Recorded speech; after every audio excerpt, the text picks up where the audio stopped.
అందరూ నమస్తే.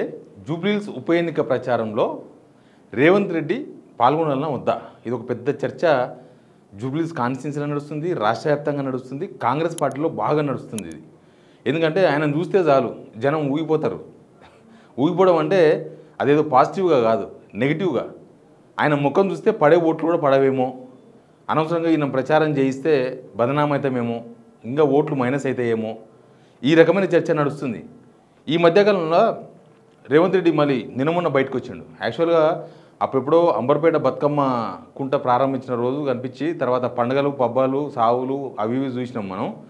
తర్వాత మళ్ళీ లాస్ట్ 2 days నుంచి బయటకు వచ్చిండు. 2 days నుంచి బయటకు వచ్చి Group 2 వాళ్ళకు నియామక పత్రాలని, తర్వాత లైసెన్స్ సర్వేయర్లకు పత్రాలని, ఇక మనోడు కింద కావల్కారు నుంచి పైన డీజీపీ వరకు ఆయన్నే ఇవ్వాలి కదా పత్రాలు, ఆయన ఇస్తేనే ఇచ్చినాడు అనమాట లెక్క. అందుకని బయటకు వచ్చిండు. మళ్ళీ ఉల్టా పల్టా మాట్లాడుతున్నాడు. రేవంత్ రెడ్డి మైనస్ అయ్యిండు అనేది, మైనస్ అవుతాడు, మైనస్ అయ్యిండు. ఎందుకంటే ఇప్పుడు చూస్తున్నాం కదా కాన్స్టిట్యున్సీలో పొట్టు తిరుగుతున్నారు జనం. రేవంత్ రెడ్డి అనగానే ముఖం తిప్పేసుకుంటున్నారు. అట్లాంటి సమయంలో ఆయన ప్రచారం చేస్తే అది ప్లస్ అవుతుందా మైనస్ అవుతుందా, ఇట్లాంటి చర్చలు చాలా నడుస్తున్నాయి. ఆల్రెడీ పొన్నం ప్రభాకర్ను ప్రచారం నుంచి కట్ చేసిండ్రు. ఇట్లా చాలా ఎపిసోడ్స్ జరుగుతున్నాయి. మనం కూడా దాని మీద విశ్లేషణ చేద్దాం. మీరు ఎప్పటిలాగానే సబ్స్క్రైబ్ చేయని వాళ్ళు ఖచ్చితంగా సబ్స్క్రైబ్ చేయండి. మీరు సబ్స్క్రైబ్ చేయడం వల్ల మేము చెప్పే వార్త ఇంకో 100 మందికి రీచ్ అవుతుంది. కాబట్టి సబ్స్క్రైబ్ చేయండి, షేర్ కూడా చేయండి. ఏమైంది, ఒక 40 మంది లిస్ట్ అనమాట, ఒక లిస్ట్ వచ్చింది. వీళ్ళంతా స్టార్ క్యాంపెయినర్స్ అని. దానిలో మీనాక్షి నటరాజన్ ఫస్ట్ పేరు ఆమెదే ఉంది, సెకండ్ పేరు రేవంత్ రెడ్డిది ఉంది. ఇక మిగతా చాలామంది ఉన్నారు. దానిలో దాన నాగేందర్ ఉన్నాడు, ఇంకా ఎవరెవరో ఉన్నారు. ఉన్నోళ్ళు లేని వాళ్ళంతా 40 members పెట్టుకోవచ్చు ఎలక్షన్ కమిషన్ రూల్స్ ప్రకారం. కాబట్టి 40 మంది లిస్టు ఏఐసిసి విడుదల చేసింది. దానిలో రేవంత్ రెడ్డి పేరు కూడా ఉంది. కానీ పేరు ఉంది, బట్ ఆ పేరు కాన్స్టిట్యున్సీలో లేదు. లిస్టులో కాంగ్రెస్ వాళ్ళు ఇస్తారు పేరు, కానీ ఆయన పేరు వింటేనే జనం ఎట్లా రెస్పాండ్ అవుతుందో చూస్తున్నాం కదా మనం.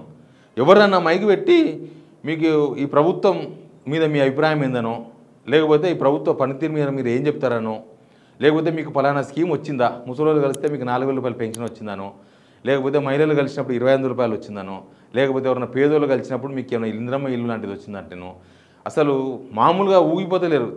పొట్టు తిరుతున్నారు. రాష్ట్ర వ్యాప్తంగా తిరుతున్నారు, జూబ్లీహిల్స్లో కూడా తిరుతున్నారు.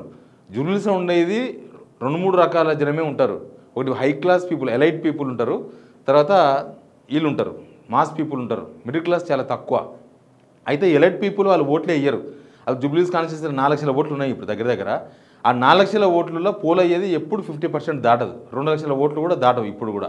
అట్లే ఉంది కనిపిస్తుంది. అంటే ఆ కాన్స్టిట్యున్సీలో ఈ ఎలైట్ పీపుల్ ఇంటికెళ్ళి బయటికి రారు, ఓట్లు వేయరు. ఇక ఇది రకరకాలుగా నడుస్తూ ఉంటుంది. ఆ రోజు సెలవు దినంగా వాళ్ళు భావిస్తారు. ఇక మిగతా ఓట్లు ఈ middle class and poor people, lower middle class, వీళ్ళ ఓట్లు ఉంటాయి. ఇప్పుడు యాక్చువల్గా ఈ ఓట్లు అనేది ఎప్పుడైనా సరే ప్రభుత్వం ఉన్నప్పుడు ప్రభుత్వానికి అనుకూలంగా ఉండాలా. సేమ్ టైం ఈ ఓట్లు కాంగ్రెస్ పార్టీ వాళ్ళు అనుకుంటున్నట్టు డబ్బులు పెడితే కొనొచ్చు అని. కానీ ఇప్పుడు జనం అట్లా లేరు. వీళ్ళు డబ్బులు పెట్టినా, ఇంకో 4 స్కీములు అమలు చేస్తామని చెప్పినా, వీళ్ళు ఇంకా ఏం చేస్తామని చెప్పినా, వీళ్ళు ఓటుకు 5,000 ఇచ్చినా సరే తీసుకుందాం, కానీ రేవంత్ రెడ్డి గవర్నమెంట్కి ఓటేయద్దు, కాంగ్రెస్కి మాత్రం ఓటేయద్దు. ఈ మూడ్లో ఉన్నారు జనం. ఇప్పుడు లాస్ట్కి ఏమవుతుందో కానీ ఇప్పుడు రేవంత్ రెడ్డి రోడ్ షోలు పెట్టడమో లేకపోతే బహిరంగ సభలు పెట్టడమో పెడితే రేవంత్ రెడ్డి స్పీచ్ ఇవ్వడానికి జనం ఇష్టపడతలేరు. రేవంత్ రెడ్డి మాటలు వినడానికే ఇష్టపడతలేరు.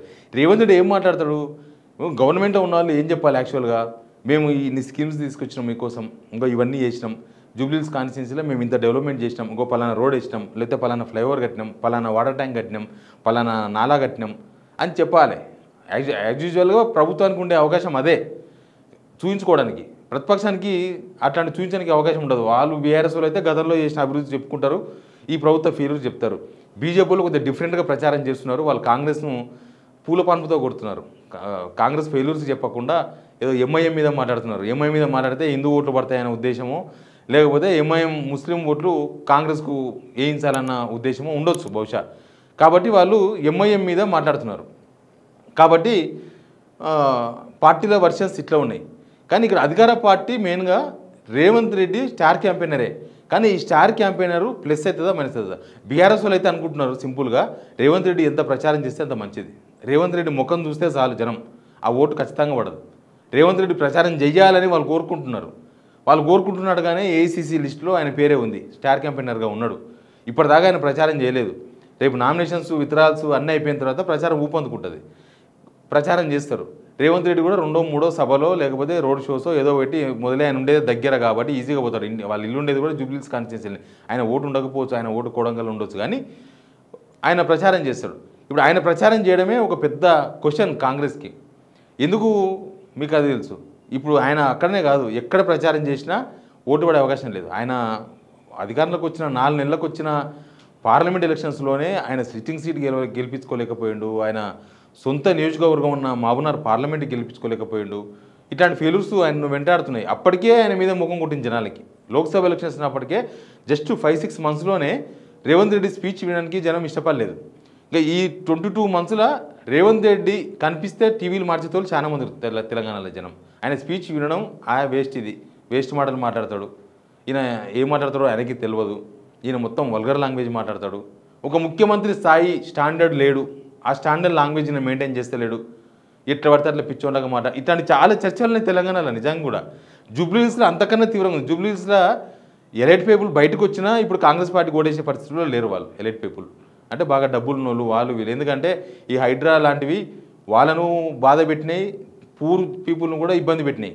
ఇప్పుడు జూబ్లీహిల్స్ కాన్స్టిట్యున్సీలో కూడా కూల్చడాలని, జూబ్లీహిల్స్ కాన్స్టిట్యున్సీ చుట్టూ ఉన్న కాన్స్టిట్యున్సీలో కూల్చడాలని మొత్తం ప్రపంచమంతా చూసింది. తెలంగాణలో మొత్తం కూలగొట్టడాలే తప్ప నిర్మించింది ఏమీ లేదు అని.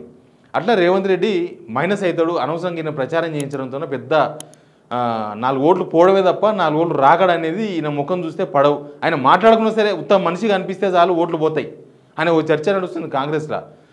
ఇప్పటికే పొన్నం ప్రభాకర్ అక్కడి నుంచి కట్ చేసినట్టుగా చెప్తున్నారు కొంతమంది. ఎందుకు అనంటే పొన్నం ప్రభాకర్ నిన్న చేసిన కామెంట్స్ ఉన్నాయి కదా, ఆయన కాంట్రవర్సీ మాట్లాడుతున్నాడు. మొత్తం బీఆర్ఎస్ అభ్యర్థి సునీత ఏడిస్తే దాన్ని కూడా ఒక పెద్ద రాజకీయం చేసి అది సెంటిమెంట్ ఇంకా ప్లస్ అయింది బీఆర్ఎస్కు. వీళ్ళు సునీత ఆమె ఏడుస్తుంది, ఆమె భర్త చనిపోయిండు, ఆ భర్త చనిపోతే వచ్చిన ఎలక్షను కాబట్టి ఆమె ఖచ్చితంగా ఆ భావోద్వేగం ఉంటుంది, అది లేకుండా ఉండదు, ఖచ్చితంగా అది జరుగుతుంది. మనోళ్ళు సినిమాలు చూసి ఏడుస్తారు, సీరియల్స్ చూసి ఏడుస్తారు, మనోళ్ళకి అంత సెంటిమెంట్ ఉంటుంది, ఆ భావోద్వేగం ఉంటుంది. ఆ సినిమా అని తెలిసినా ఆ సినిమాలో హీరోని ఎవరైనా కొడితే, హీరోయిన్ ఏమైనా పడరాని కష్టాలు పడితే మనోళ్ళు కళ్ళకి నీళ్ళు కాడుతూనే ఉంటాయి. సినిమాలు చూసి ఏడ్చిన దినాలు చాలా ఉన్నాయి. ఇప్పుడు కూడా ఇంత టెక్నాలజీ డెవలప్మెంట్ అయినాకనో లేకపోతే అప్పటికి ఇప్పటికీ వాస్తవాలు చాలా సినిమా అంటే సినిమాలాగానే చూసే జనమే తయారైన అయినా సరే ఏడుస్తున్నారంటే ఆ భావోద్వేగం ఉంటుంది. ఆ భావోద్వేగం టచ్ చేసినారు కాంగ్రెస్ వాళ్ళు. పొన్నం ప్రభాకర్, తుమ్మల నాగేశ్వరరావు అయితే అసలు పోతలేడు. తుమ్మల నాగేశ్వరరావు వాళ్ళందరూ కూడా స్కిప్ చేసిర్రు. ఇప్పుడు పొన్నం ప్రభాకర్ కూడా లాస్ట్ సునీత మీద కామెంట్ చేసినప్పటి నుంచి ఆయన దూరం ఉండమని చెప్పిండ్రో, మరి ఆయనే దూరం ఉంటుండో లేకపోతే ఆయన కరెక్ట్ టైంలో వచ్చి ప్రచారం చేస్తాడో ఏమైతే తెలియదు. కానీ ఆయన అయితే ప్రస్తుతం ఆయన కూడా దూరం పెడితే బెటర్ అనే చర్చ ఒకటి నడుస్తుంది. ఆయన దూరం కూడా ఉంటున్నాడు, లాస్ట్ ఒక 4-5 డేస్ నుంచి కనిపిస్తలేడు. ఇట్లా మన పొన్నం ప్రభాకర్ మాట్లాడితేనే మైనస్ అయిందని ఇంటెలిజెన్స్ సర్వేలు అవన్నీ వచ్చినాయనంటే, ఇప్పటికే సర్వే రిపోర్ట్లు మొత్తం కాంగ్రెస్కి అగెనిస్ట్గా వస్తున్నాయంటే, ఇప్పుడు రేవంత్ రెడ్డి స్పీచ్ వింటే ఇంకా ఏమవుతుంది అసలు విషయం. రేవంత్ రెడ్డి కనిపిస్తేనే అది అవతల పార్టీకి ప్లస్ అవుతుంది. రేవంత్ రెడ్డి మాట్లాడితే ఇంకా కనిపిస్తే 4 ఓట్లు పోతాయి, మాట్లాడితే 10 ఓట్లు పోతాయి. అట్లా తయారైంది సిచ్యువేషన్. మరి ఆయన రోడ్ షో పెడితే ఆయన మనిషి కనబడతాడు, మనిషి మాట్లాడతాడు కూడా. కాబట్టి ఒక 4 ఓట్లు, ఒక 10 ఓట్లు, 14 ఓట్లు పోతాయి. లెక్క చెప్తున్నాను నేను. ఇంకా 10 ఓట్లు పోతావో 100 ఓట్లు పోతావో కానీ జనం ఎవరు కూడా రేవంత్ రెడ్డి సరే సభలకు వస్తారు, రోడ్ షోకి వస్తారు. మొత్తం ఎలక్షన్ అంటేనే పైసల వ్యవహారం.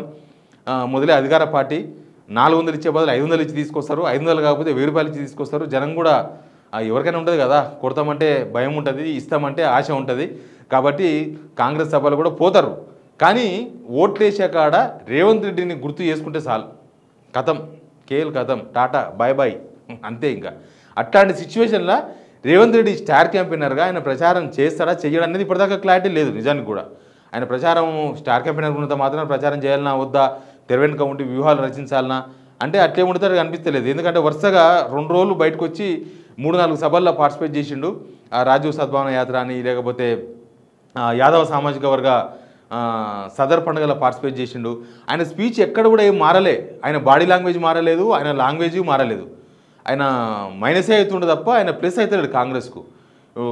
నిన్న ఒక పోస్ట్ చూసిన, అసెంబ్లీ ఎలక్షన్స్ ముందల రేవంత్ రెడ్డి ఉంటేనే కాంగ్రెస్ గెలుస్తుంది, రేవంత్ రెడ్డి ముఖం చూస్తేనే ఓట్లు పడతాయి అనే దగ్గర నుంచి రేవంత్ రెడ్డి కనిపించకపోతేనే మంచిది. రేవంత్ రెడ్డి ఇప్పుడు కనిపిస్తే ఒక 30 సంవత్సరాలు అధికారంలోకి రాదు కాంగ్రెస్ పార్టీ. అంటే ఒకప్పుడు రేవంత్ రెడ్డే కాంగ్రెస్కు బలం, ఇప్పుడు రేవంత్ రెడ్డే కాంగ్రెస్కు ఒక బలహీనత, ఒక శనిలాగా తయారైంది అనమాట వ్యవహారం. ఒక బలహీనతలాగా మొత్తం అట్లే ఎక్స్పోజ్ అయ్యిండు.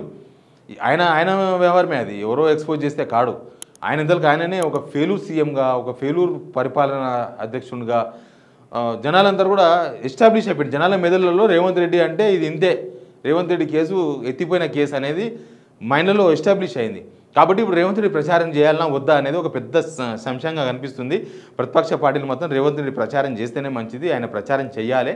ఆయన ప్రచారం చేస్తే ఇక మనం 20-30 ఓట్లు మనం ప్రచారం చేయకపోయినా వచ్చే ఓట్లు వస్తాయి. ముఖ్యంగా చదువుకున్న వాళ్ళు, ఇప్పుడు మాస్ పీపుల్ మాకేం చేయలేదు, రేవంత్ రెడ్డి ముఖ్యమంత్రి మాకేం చేయలేదు, ఎవరన్నా కదిలిస్తే ఎట్లా మాట్లాడుతున్నారు జూబ్లీహిల్స్లో? రేవంత్ రెడ్డి పాలమూరలు ఉండరు ఆడ, ఎన్ని బయటలు వస్తున్నాయి. రకరకాల యూట్యూబ్ ఛానల్స్ వాళ్ళు, శాటిలైట్ ఛానల్స్ వాళ్ళు ఏమో అవేం చేస్తలేరు. వాళ్ళు ఇప్పుడు కాంగ్రెస్ ముసుగులో ఉన్నారు కాబట్టి వాళ్ళు మైక్ పెడితే తిడతారు కాబట్టి వాళ్ళు ఆ పని చేస్తలేరు. పబ్లిక్ టాక్ చేసేదంతా కూడా యూట్యూబ్ ఛానల్సే చేస్తున్నాయి. బట్ ఈ పబ్లిక్ టాక్స్, ఈ సర్వే రిపోర్ట్లు అన్నీ చూసిన తర్వాత కాంగ్రెస్కి నెగిటివ్ అనేది వెరీ క్లియర్గా అర్థమవుతుంది. ఇప్పుడు రేవంత్ రెడ్డిని చూస్తే ఇంకా ఎక్కువ మైనస్ అవుతుందేమన్న ఒక టెన్షన్ కూడా కాంగ్రెస్లో అయితే ఉంది. చూద్దాం ఏమవుతుందో, ఆయన ప్రచారం చేస్తాడా చెయ్యడా. ఒకప్పుడు బలమైన లీడర్గా కనిపించినోడు ఇప్పుడు బలహీనంగా ఎందుకు కనిపిస్తున్నాడు అనేది అయితే అందరికి ఓపెన్గా తెలిసిన విషయమే. నెక్స్ట్ ఏం జరుగుతుందో చూద్దాం. Please subscribe signal TV.